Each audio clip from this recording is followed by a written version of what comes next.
Gikan sa panahon ug latest news. Diyan sa itong linyang Pag-asa Mactan, pinagi ni Sir Patrick Climaco. Sir Patrick, good morning, sir. Good morning, Sir Ayel. Ug sa tamang usap ng tigpaminaw. Kumunay ang atong latest weather update gikan kaibahin sa kayumta sa panahon karong adlaw. As of 3 AM today, ang atong gimonitor na Typhoon Julian kay nagpabilin sa kalayong 85 kilometers southeast of Basco, Batanes. Ana ni gikusgon nga hangin nga moabot og 155 kilometers dool sa sentro ug paghuros nga moabot sa 190 kilometers per hour. Kini pairog sa kasagpan sa gikusgon nga 10 kilometers per hour. Sa pagkakaroon wala kita gipasaka nga tropical cyclone wind signal diri sa Kabisayaan. Sa laing bahin ang atong gimonitor po na tropical storm na si Heavy or JB nga naa sa gawa sa atong Philippine Area of Responsibility kaya naa sa kalayong 2,010 kilometers east of extreme northern Luzon. Ana ni gikusgon nga hangin nga moabot og 75 kilometers per hour dool sa sentro ug paghuros nga moabot sa 90 kilometers per hour. Kini kay pairog sa kasagpan sa gikusgon nga 10 kilometers per hour.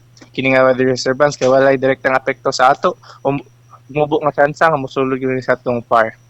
Ang atong weather conditions sa Central Visayas kay makasin natin kita og bahagyang madagumon ngadto sa madagumon nga kalangitan, inubanan sa patak-patak ng mga pag-ulan, pagpanog ug kilat tungod sa localized thunderstorms.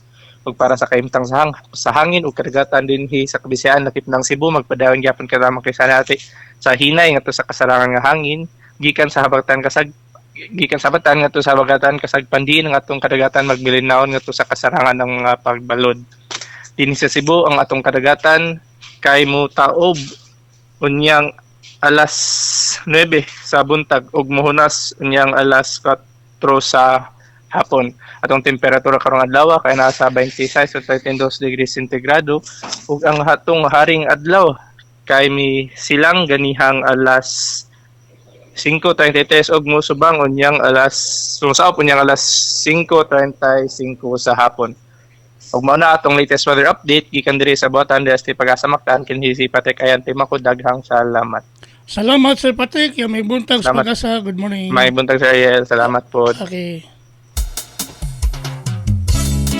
Inyo gadabati si Sir Patrick Climaco, ang atong weather specialist gikan sa Pag-asa Mactan nga naghatol sa itong dagan sa kahimtang sa panahon nining adlaw nga Lunes, September 30, tuig 2024. Salamat ni Sir Patrick Climaco, ang atong weather specialist sa Pag-asa Mactan. O mayong buntag sa Pag-asa Mactan. Good morning kaninyong tanan. Ang o paminaw sayo sa kabuntag